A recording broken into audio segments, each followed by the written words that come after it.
Quería simplemente compartirles un poco acerca de mí y contarles brevemente cómo fue que llegué yo al Señor. En 2005, en medio de una crisis de depresión profunda, en un campamento de jóvenes una noche, en una conferencia específica, el Señor habló a mi vida, trajo por medio de la exposición del Evangelio luz. Y no recuerdo mucho del sermón, la verdad.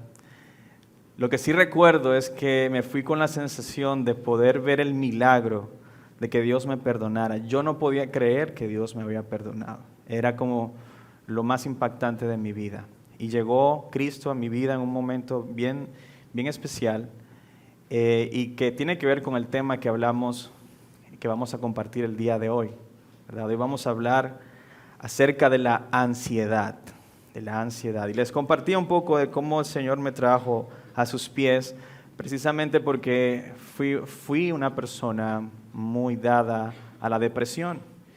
Y este es un asunto que comienza de manera sigilosa en el corazón de las personas y que a veces no le prestamos mucha atención porque parece una bobada o parece algo menor, pero eso va cogiendo fuerza y se convierte en algo crítico que inclusive se ha convertido en la enfermedad número 1 de nuestros días, de esta generación, la depresión y la ansiedad. Definir ansiedad como para que tengamos juntos el concepto claro de lo que es ansiedad. La ansiedad es esa respuesta emocional o física ante una amenaza real o una amenaza percibida. La mayoría de las veces se trata de cosas que creemos que pueden suceder cuando aún no ha sucedido y cuando probablemente nunca sucedan. Pero como seres humanos no podemos evitar el preocuparnos de una manera ansiosa. Voy a ponerles un ejemplo como para que se identifiquen conmigo. Vuelvo y les digo, soy un poco débil en esa área. Una vez mi esposo iba a viajar, por primera vez desde que nos casamos íbamos a estar separados y ella iba a viajar. Y yo estaba tranquilo hasta que llegó el momento y nos despedimos en el aeropuerto. Yo me quedé con los niños y en ese momento comienza ese pensamiento de ¿y si se cae el avión? ¿Y si la atracan en Bogotá? Y parece un pensamiento bobo, ¿verdad? Que uno puede decir, no, ¿cómo se te ocurre? Pero eso fue tomando fuerza. Y resulta que después de 1:15 el avión no había llegado todavía. Y yo le mandaba mensajes y no aparecía ni siquiera que le llegaban y comienza entonces uno a pensar que se habrá caído el avión, de verdad se cayó en alguna zona de las montañas de Colombia y se puede convertir en un asunto grande si uno le da alas a esos pensamientos. Gracias a Dios mi esposa llegó a salvo a Bogotá y no pasó absolutamente nada. Pero uno no puede evitar tener esos pensamientos. No puede evitar preocuparse de una manera pecaminosa. Y les cuento esto precisamente porque mucho de lo que tiene que ver con la ansiedad está íntimamente relacionado a cómo tú te ves delante de Dios y cómo experimentas tu relación con Él. Voy a decirle una vez más, antes de leer el pasaje que vamos a exponer hoy. La ansiedad tiene todo que ver con cómo tú te miras delante de Dios y cómo experimentas tu relación con Él. Al hablar de la ansiedad, Jesús entonces nos enseña de una manera especial acerca de cuál es la raíz de la ansiedad y cómo nosotros podemos tratar con ella. Para ello lo voy a invitar a Mateo capítulo 6 y voy a leer para ustedes los versículos del 25 al 34. Ahí vamos a estar meditando en la mañana de hoy, Mateo capítulo 6, del 25 al 34. Leemos entonces la palabra de Dios, dice así. Por eso les digo, no se preocupen por su vida, qué comerán o qué beberán, ni por su cuerpo, qué vestirán. ¿No es la vida más que el alimento y el cuerpo más que la ropa? Miren las aves del cielo, que no siembran, ni ciegan, ni recogen en graneros, y sin embargo, el Padre Celestial las alimenta. ¿No son ustedes de mucho más valor que ellas? ¿Quién de ustedes, por ansioso que esté, puede añadir una hora al curso de su vida? Y por la ropa, ¿por qué se preocupan? Observen cómo crecen los lirios del campo. No trabajan ni hilan, pero les digo que ni Salomón en toda su gloria se vistió como uno de ellos. Y si Dios así viste la hierba del campo, que hoy es y mañana es echada al horno, ¿no hará Él mucho más por ustedes, hombres de poca fe? Por tanto, no se preocupen diciendo, ¿qué comeremos o qué beberemos o con qué nos vestiremos? Porque los gentiles buscan ansiosamente todas estas cosas. El Padre Celestial sabe que ustedes las necesitan todas esas cosas. Pero busquen primero su reino y su justicia, y todas estas cosas les serán añadidas.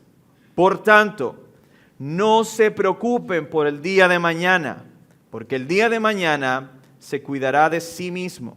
Bástenle a cada día sus propios problemas. Quiero invitarle, iglesia, a que inclinen su rostro un momento y me acompañen a orar por esto que hemos escuchado. Oh Dios, tú eres bueno. Y para siempre, Señor, es tu misericordia. Gracias por hablar a nuestras vidas en medio de lo que estamos experimentando en esta mañana, en este lugar. Gracias porque a través de lo que acabamos de leer, tu Espíritu, Señor, obra en nuestras mentes y corazones. Te ruego que de lo que escuchamos y leímos, nos ayudes a entender de manera precisa para que podamos amar lo que tú has hablado hoy, para que salgamos de acá con toda la disposición de poner por obra lo que hemos escuchado. Ayúdame, Señor, como predicador a ser fiel a tu palabra y a la audiencia a discernir tu voluntad en la medida en que avanzamos en la predicación. Te lo ruego en el nombre de nuestro Señor Jesucristo.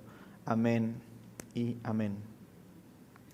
Muy bien. Este texto hace parte de lo que se conoce como el Sermón del Monte, que comprende el capítulo 5 al 7, y es un discurso que Jesús dio a sus discípulos en este momento de inicio de su obra en este mundo, en su ministerio público.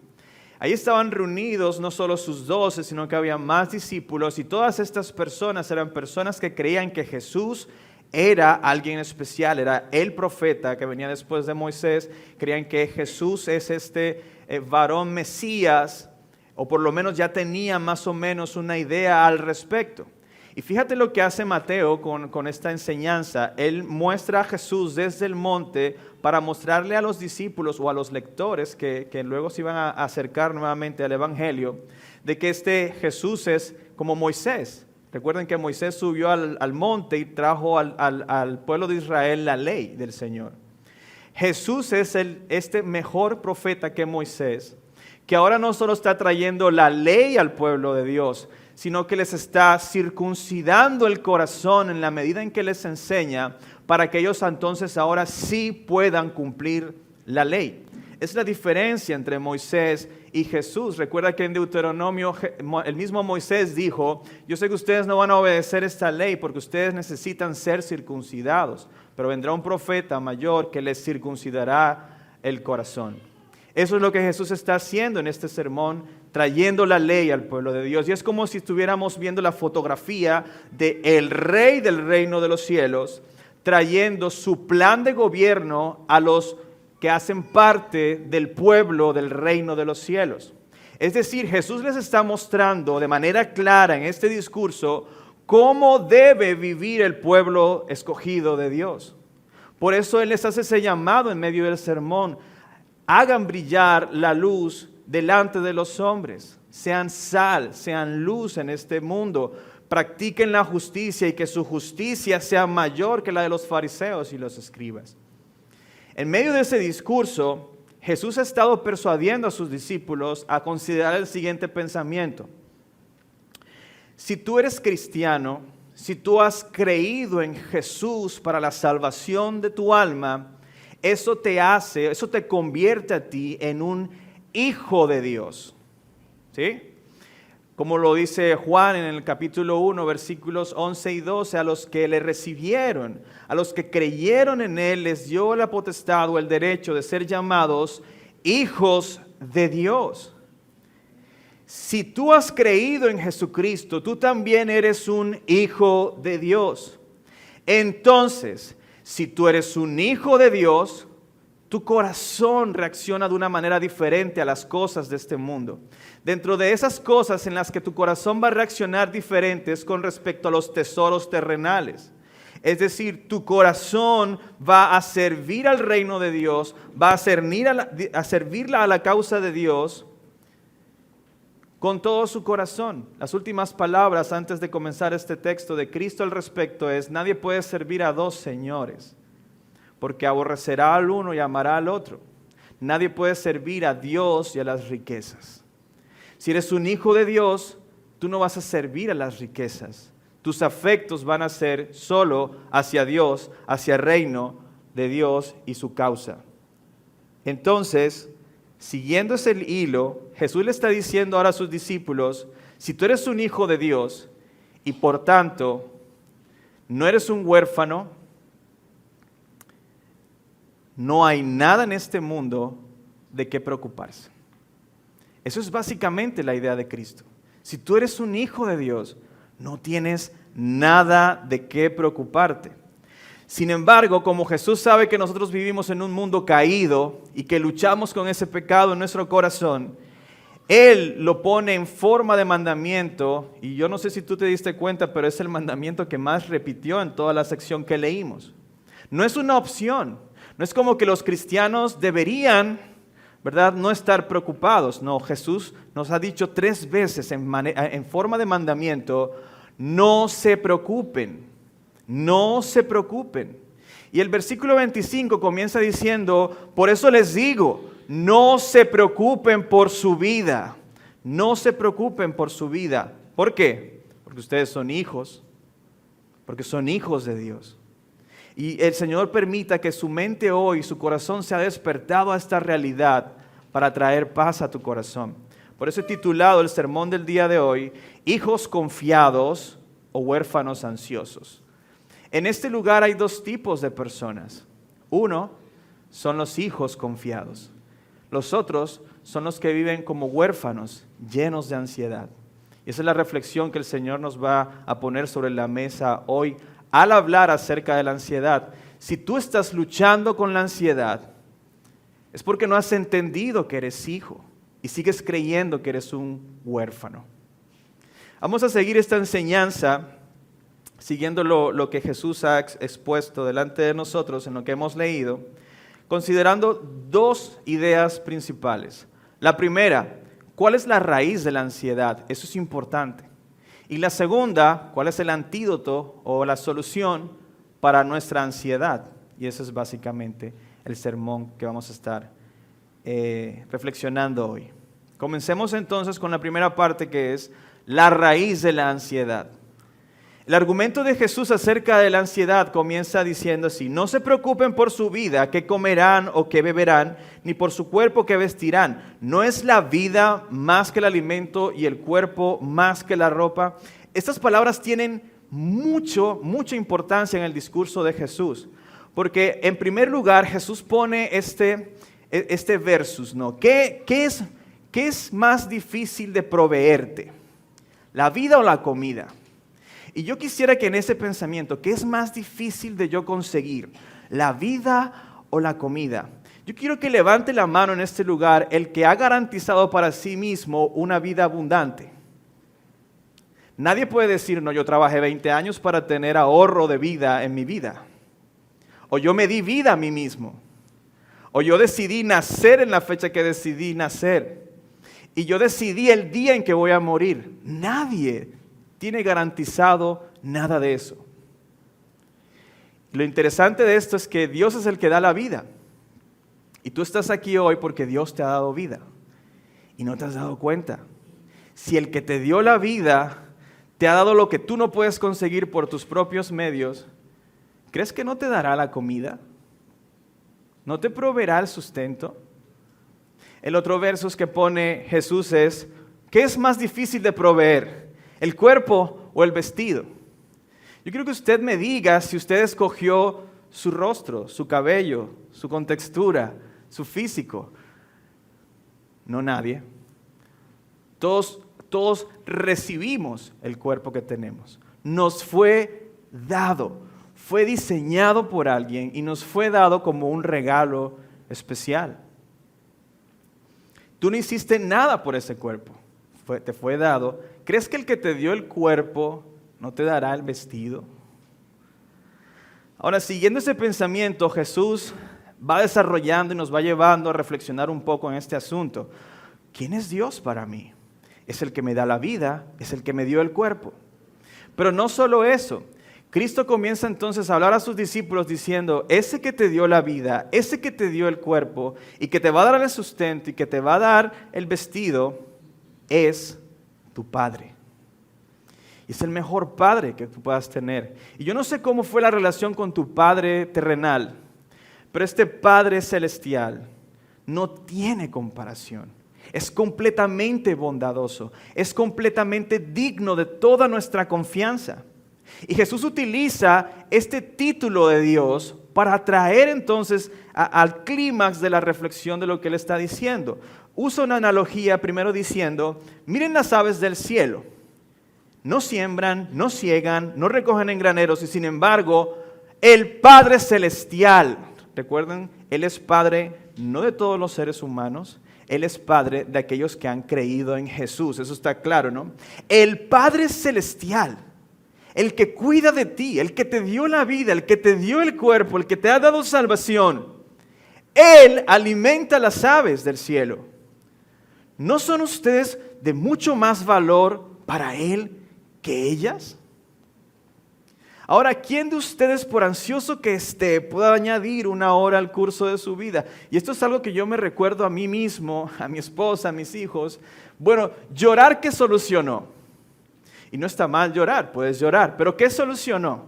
Nada.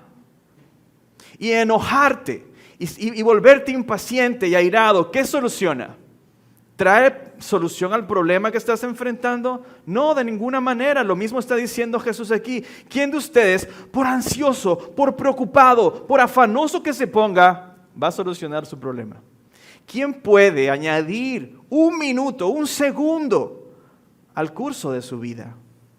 Entonces, para ponerlo en resumen, explicar esta analogía, lo que Jesús está diciendo es que así como Dios, que es tu Padre, alimenta las aves, aún más va a cuidar de ti que eres su hijo. Por tanto, lo que tú debes hacer es no estar ansioso. No hay razones para estar ansioso. Tu Padre cuida de ti. Pero hay una segunda analogía. Cristo entonces hace la pregunta, ¿por qué se preocupan por la ropa? Ahora, cuando hablamos de alimento y ropa, estamos hablando de las necesidades básicas de todo ser humano, por lo que todos trabajamos y por lo que todos buscamos de pronto mejorar nuestra calidad de vida. Pero Cristo le lleva a sus discípulos a la siguiente reflexión. Observen cómo crecen los lirios del campo. Ellos no trabajan, no hilan, pero les digo que ni Salomón en toda su gloria se vistió como uno de ellos. Y si Dios viste así la hierba del campo que hoy es y mañana es echada al horno, ¿no hará Él mucho más por ustedes, hombres de poca fe? Y esta última frase, amados, no es un piropo, es un regaño, es un jalón de orejas. Lo cual nos quiere decir que si tú no has entendido que Dios, tu Padre que te ama, viste a los lirios del campo y si los viste con ese esplendor, hará mucho más por ti. Por lo tanto, no le dice no estés ansioso esta vez le dice hombres de poca fe a sus discípulos. Es decir, no desconfíes de tu Padre. No desconfíes de tu Padre. Entonces, ¿de dónde viene la ansiedad?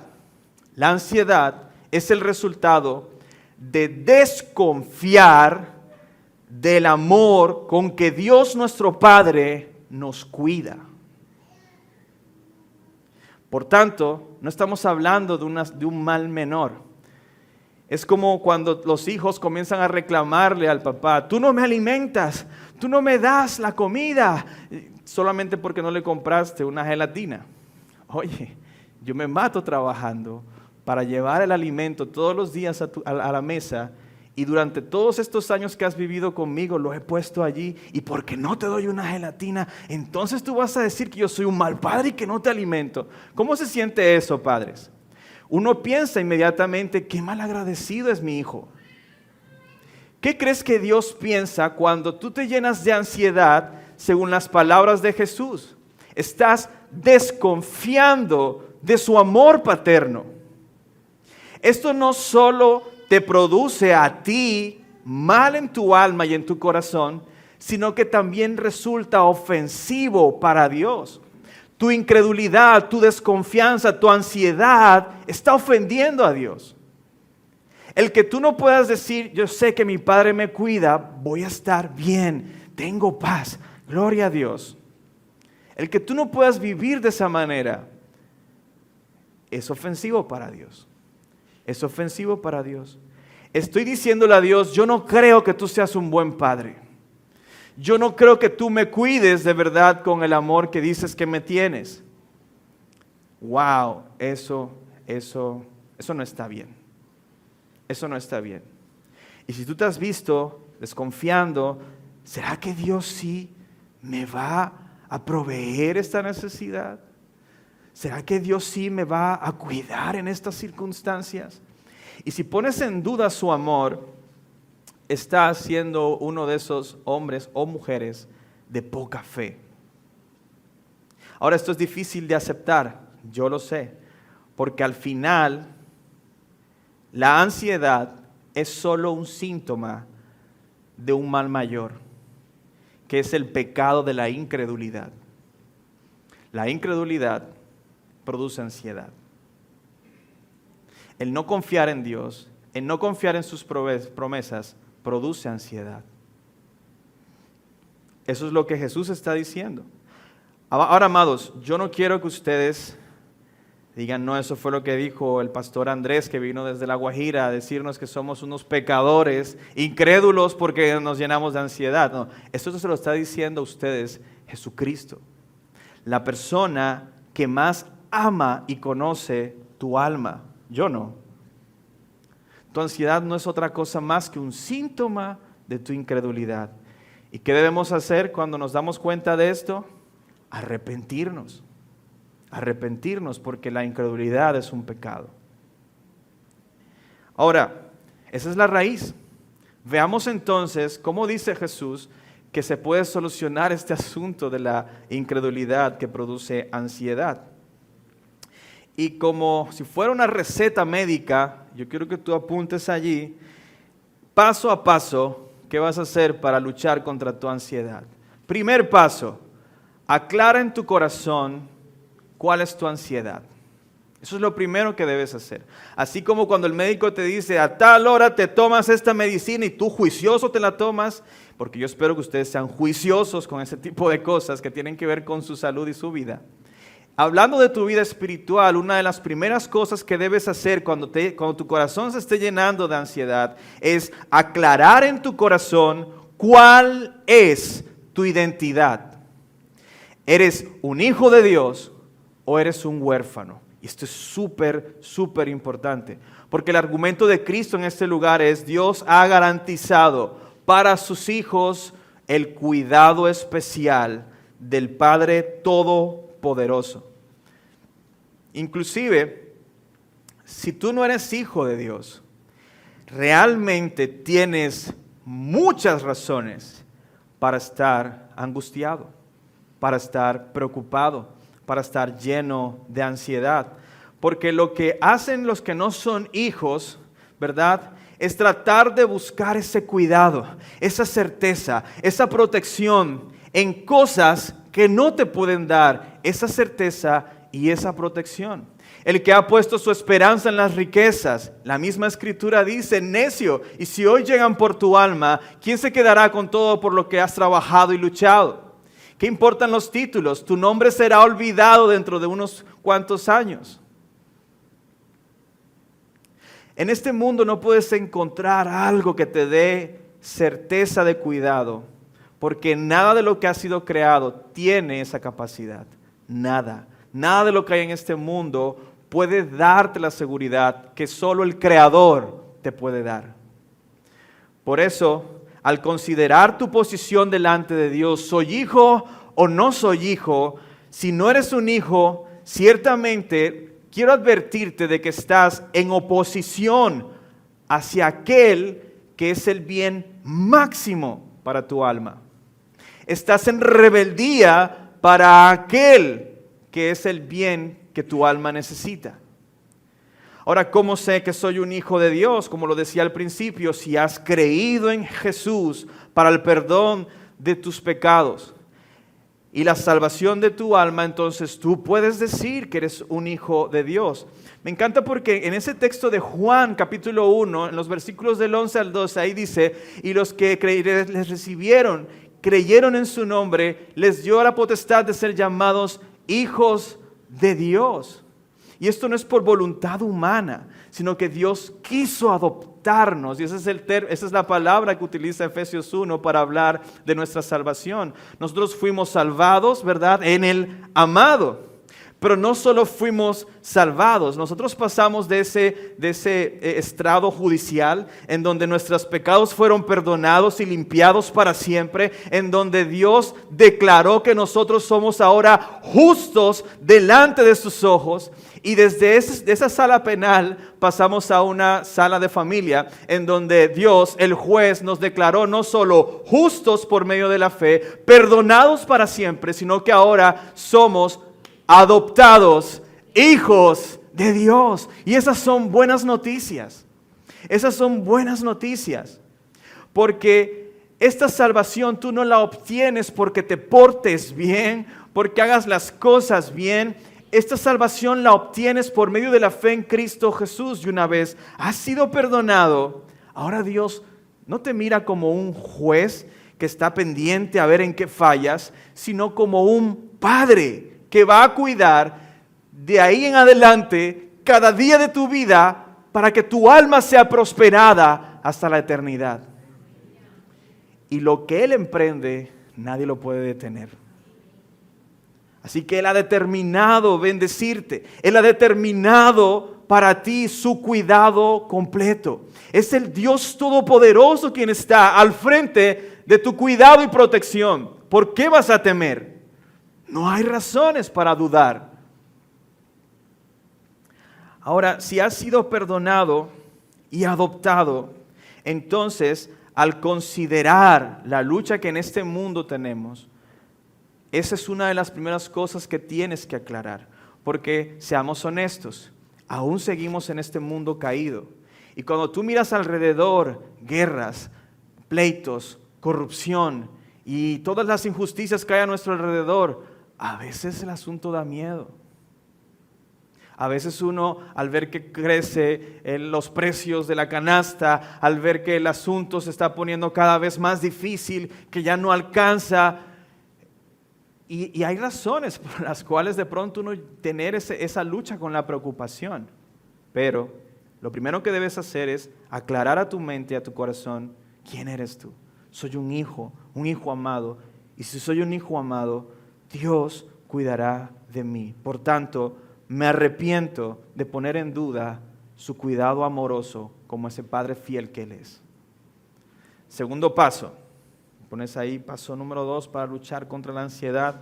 Entiende que es de huérfanos buscar las cosas terrenales ansiosamente. Así viven los huérfanos, buscando las cosas terrenales ansiosamente. Entiende que es de huérfanos buscar todas estas cosas ansiosamente. Jesús entonces, por segunda vez, nos da el mandamiento en el versículo 31. Por tanto, ¿ya entendiste que eres un hijo de Dios y que Él cuida de ti? Por tanto, No se preocupen. No se preocupen diciendo qué comeremos o qué beberemos o con qué nos vestiremos. ¿Por qué? ¿Cuál es la razón que Jesús pone entonces sobre la mesa? Porque así viven los que no son hijos, los que son huérfanos.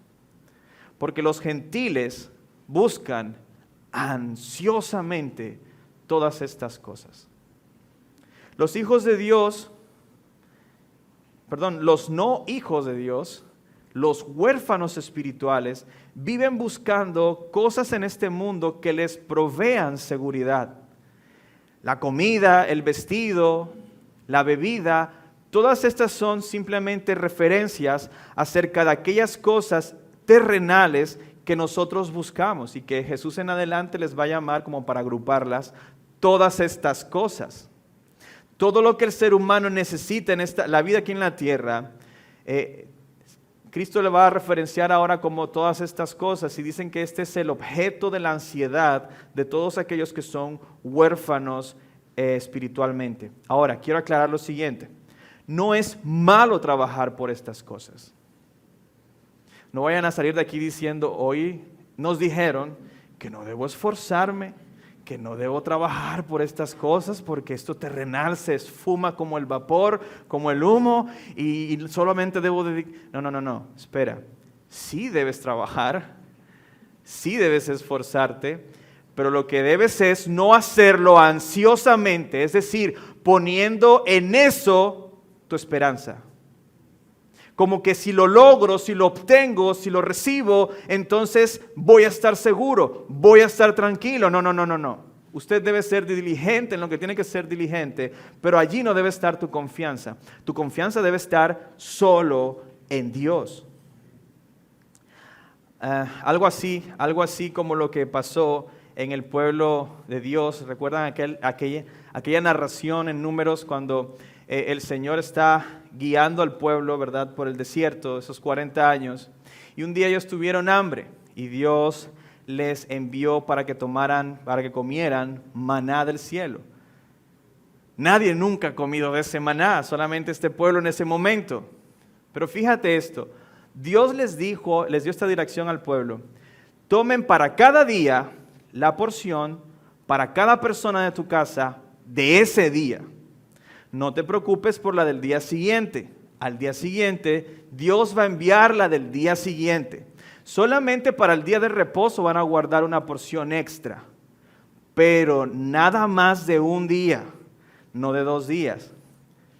Eso estaba clarísimo. Si usted lee el texto, o sea, eso no tenía cómo interpretarlo de otra manera. Pero ¿qué hizo el pueblo?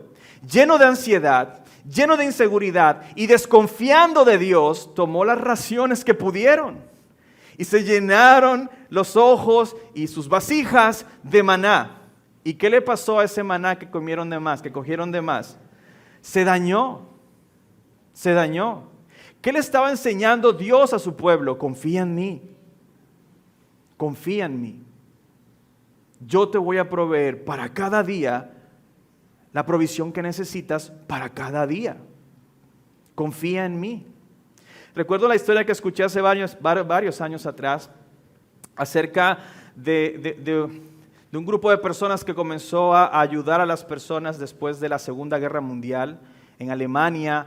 Estos niños huérfanos que sobrevivieron a la guerra, que sobrevivieron incluso porque se escondieron en refugios en donde tuvieron que pasar días sin comer, semanas sin comer. Era un asunto cruel. Los encontraron en un estado bastante crítico.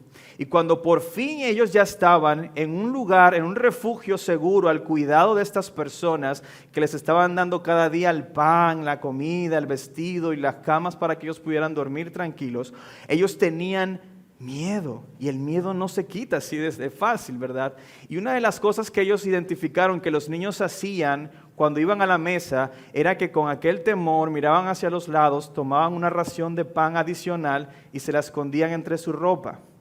Y cuando ellos se iban a acercar, cuando los niños ya estaban dormidos y se iban a acercar para quitarles el pan, los niños estaban tan aferrados al pan que si se los quitaba se despertaban con miedo. Porque ellos guardaban ese pan, porque uno no sabe. De repente mañana cae una bomba y otra vez nos toca pasar hambre. Esa es la zozobra en la que desafortunadamente viven muchos niños y muchas familias, aún en nuestros días, aún en nuestra región. No saben si mañana van a comer, no saben si mañana van a estar vivos, no saben si mañana van a estar en el lugar en donde están. Y es una situación bastante triste, pero lo pongo como ejemplo porque estos niños sí tienen razones para estar ansiosos por la comida.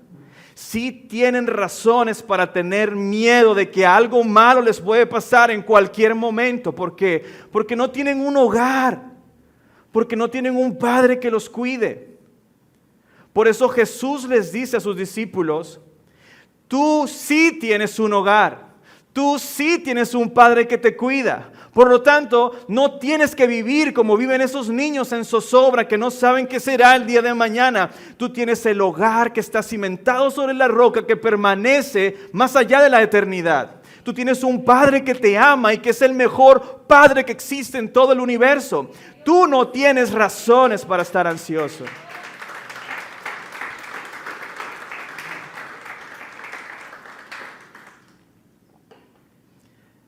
El versículo 32 termina diciendo, los gentiles buscan ansiosamente esas cosas, pero ¿qué dice acerca de tu Padre? El Padre Celestial sabe que ustedes necesitan todas esas cosas, todas esas cosas. Entonces, paso número 1, recuerda cuál es tu identidad, eres un hijo de Dios. Paso número 2, entiende que es de huérfanos pensar así. Buscar ansiosamente todas esas cosas. Paso número 3, entiende que es de hijos buscar primeramente el reino de Dios. Entiende que es de hijos buscar primeramente el reino de Dios. Inmediatamente después de Jesús describir cómo es que viven los gentiles ansiosamente buscando esas cosas, Él le dice a sus discípulos, pero, hay un contraste, ellos viven así, pero ustedes tienen que vivir de otra manera. ¿Cómo van a vivir ustedes? Buscando primero su reino y su justicia. ¿Y qué pasará con todas esas cosas? Serán añadidas. No te preocupes. Este mundo, sea cual sea la situación o etapa de la vida en la que tú te encuentres, como cristianos, nuestro afán debe ser únicamente por Dios. Si hay algo que sí debemos buscar afanosamente, es el rostro de Dios. Conocerlo a Él, vivir para su gloria, que su nombre sea conocido y predicado, que su reino avance y sean vencidos sus enemigos. Eso debe ser lo que mueva mi corazón en buscar que esas cosas se desarrollen a mi alrededor. Orar para que muchas personas sean salvos, predicar para que muchos puedan conocer a Dios, porque no sabemos hasta cuándo estaremos en este mundo. Eso sí debe ser algo que nosotros debamos invertir diligentemente. Si usted ha leído el Sermón del Monte, en este mismo capítulo 6, unos versículos atrás, Jesús enseñó la oración modelo. ¿Cómo deben orar los discípulos de Cristo? Y las 3 primeras peticiones, todas, tienen que ver con el reino de los cielos. Y las 3 siguientes peticiones, todas tienen que ver con las necesidades que tenemos en este mundo. Fíjate, Padre nuestro que estás en el cielo, 1, sea santificado tu nombre. 2, venga tu reino, Señor. 3, se haga tu voluntad aquí en la tierra como en el cielo. Cristo nos enseñó a orar buscando primeramente el reino de Dios y su justicia. Desafortunadamente muchas veces nosotros nos acercamos a la oración diciendo, ay Señor, tengo este problema, Señor, tengo esta angustia, tengo esta preocupación, y si esto, y si lo otro, y por eso es que vivimos ansiosos, porque no buscamos primeramente el reino de Dios y su justicia. ¿Cuál es la siguiente petición luego de se haga tu voluntad en la tierra como en el cielo? Danos hoy nuestro pan de cada día. Es decir, si en tu alma el reino de Dios es una prioridad, Dios tiene cuidado de ti, tú puedes confiar en eso. Tú puedes confiar en eso. El que vive consciente y con su mirada puesta en los tesoros celestiales, en Cristo sentado en gloria en el cielo y con todas las cosas que tienen que ver con Cristo, las cosas de este mundo pasan a un segundo nivel. No que dejen de ser importantes, pero ya no son mi primera prioridad. Mi primera prioridad es Cristo y su reino. Por eso Pablo podía decir, no que yo tenga necesidad, Yo he aprendido a vivir tanto en pobreza como en abundancia. Y ambas cosas las puedo hacer. ¿Por qué? Porque es que mi mirada está puesta, es en Cristo. Mi vida está al servicio de Cristo. Y yo sé que Dios me ama tanto que mientras yo me enfoque en estas cosas, Él va a proveer todo lo que yo necesito. Entonces, ¿por qué voy a vivir preocupado? Mi Dios y Padre Celestial cuida de mí. Él me sostendrá. Y esa es la manera de pensar de todo aquel que es hijo. De las cosas que recuerdo que me pasaron de niño, cuando las veo en mi hijo, hace poco él se despertó a medianoche, asustadísimo, llorando. Imagínese usted uno como padre a medianoche dormido y escuchar que tu hijo está llorando, gritando, aterrado. Mi hijo tiene 6 años y yo decía, ¿qué le pasó? Y yo salí corriendo. Y él venía corriendo y se tiró encima de mí y nos acostamos un momento. Yo traté de calmarlo. Y yo, papi, ¿qué pasó, mi amor? Hijo, ¿qué pasó? Y se fue calmando. Papi, cuéntame, ¿tuviste una pesadilla? Hijo, se quedó dormido otra vez el hombre. A mí me pasaba que cuando me daban esas crisis de niño, era porque pensaba que había una mano peluda debajo de la cama. Y si aquí hay niños, no hay. Bueno, jóvenes, no hay una mano peluda debajo de la cama, ni un monstruo dentro del escaparate. Me da risa porque uno metía el pie de la orilla de la cama, ¿verdad? Por si acaso sale Freddy Krueger o una cosa así. O se arropaba de pies a cabeza como que si eso fuera un manto mágico que me libra de todo monstruo. Esas eran las cosas que a mí me daban temor porque me llenaba la oscuridad, los sonidos, ¿verdad? Algo tocó el techo, algo movió la ventana, hubo una sombra que pasó y uno se llenaba de terror. Me va a agarrar, me va a morder. Y la ansiedad funciona así, comienza con un pequeño temor y va cogiendo fuerza hasta que hace que tú como niño grites aterrado, salgas corriendo de tu cuarto porque algo está pasando. En el caso de mi hijo, ¿será que él pudo entender que no hay una mano debajo y eso le trajo paz? ¿Será que él pudo entender, no, los monstruos no existen, ¿por qué me voy a llenar de temor? No. ¿Será que se solucionó el problema del enigma de qué es lo que está rasgando la ventana? No, él no encontró solución a esas preguntas. ¿Qué fue lo que hizo que Samuel, después de gritar aterrado, pudiera unos minutos después estar profundamente dormido y tranquilo nuevamente? ¿Qué fue? Que estaba en los brazos de su papá. No se solucionó el problema, el ruido siguió. La sombra quizás todavía estaba ahí, pero algo cambió. ¿Qué cambió? ¿Qué trajo paz al niño? Que papá está cuidando de él. Ese es exactamente el punto de Cristo con nosotros. Tienes momentos de temor, tienes momentos de angustia, de ansiedad. Esas cosas van a pasar en este mundo. Vamos a luchar con esas cosas. Pero ¿qué debes hacer cuando eso llegue y toque a tu puerta? Corre a papá, búscalo en oración. Esa debe ser tu prioridad. Por eso Pablo, hablando del mismo tema en Filipenses 4, 6, 7, dice, por nada estén afanosos. Antes bien, en todo, mediante oración y súplica con acción de gracias, sean dadas a conocer tus peticiones delante de Dios. ¿Y qué va a pasar?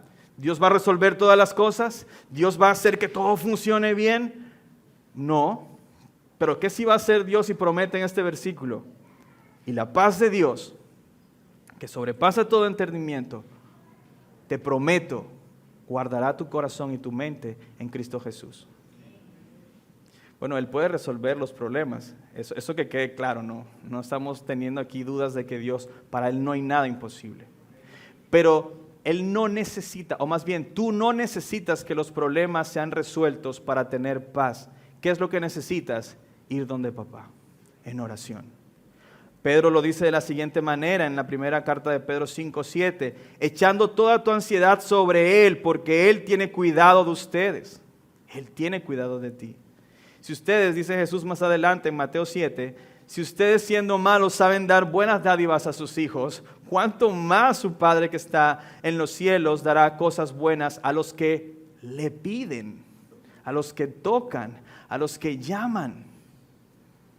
Por eso, en eso consiste buscar, en desarrollar una vida de devoción, una vida de oración, en donde yo esté profundizando en conocer a Dios, en aprender a confiar en Él, en aprender a depender de Él, en ser agradecidos y en depender en todas las cosas de mi vida. De eso se trata, buscar a Dios como prioridad, tenerlo a Él como sumo tesoro por encima de todas las cosas, y que eso sea evidente en mi oración y en la forma en cómo yo lo busco con urgencia cada mañana. Porque Jesús dice, no se preocupen, nuevamente en el versículo 34, por el día de mañana, porque el día de mañana se cuidará de sí mismo. Bástele cada día sus propios problemas. Hoy hemos aprendido entonces que tenemos un Padre bueno que cuida de nosotros. Y Jesús usó estos dos elementos, el vestido y la comida, para recordarnos que tenemos un Padre que nos ama y nos da estas dos cosas. Pero me encanta, porque para conectarlo con el Evangelio y tú te vayas de aquí con Cristo rebosando en tu corazón, cuando Jesús dice que tu Padre Celestial te va a alimentar, está hablando no solo del alimento físico. Recuerda que el Padre ya envió un pan del cielo que hace posible que todo aquel que coma de Él, esto es, que todo aquel que crea en Él, no tendrá hambre jamás. ¿De quién estamos hablando? De Jesús. Jesús es el pan de vida que vino del cielo y que da vida eterna a todo aquel que el Padre trae a Él. Y si Él nos ha dado vida eterna en Cristo, ¿no te sostendrá en cada momento de tu vida terrenal? También aprendimos que Jesús nos dijo que el Padre nos va a vestir. Yo quiero que tú te vayas hasta el Génesis y recuerdes cuando ellos fueron sacados del jardín por su pecado. Se dieron cuenta que su desnudez no estaba bien. Se avergonzaron entonces de estar desnudos. Y Dios sacrificó a un animal inocente para cubrir con la piel de ese animal la vergüenza de Adán y Eva. Bueno, el ser humano, por causa del pecado, tiene esa vergüenza por su desnudez y busca con todas sus fuerzas taparlas por sus propias fuerzas. Pero cuando Cristo tomó la cruz y llevó allí nuestra vergüenza y nuestra desnudez, en ese sacrificio de amor, trajo para nosotros un vestido de justicia eterna que no se nos puede quitar. Él ha cubierto lo que para nosotros era imposible cubrir con su justicia. Ahora nosotros somos justos por medio de la fe. Y si Dios te ha cubierto con aquel vestido que jamás tú hubieses podido lograr tener, ¿no te dará lo que necesitas para permanecer hasta el fin siendo fiel?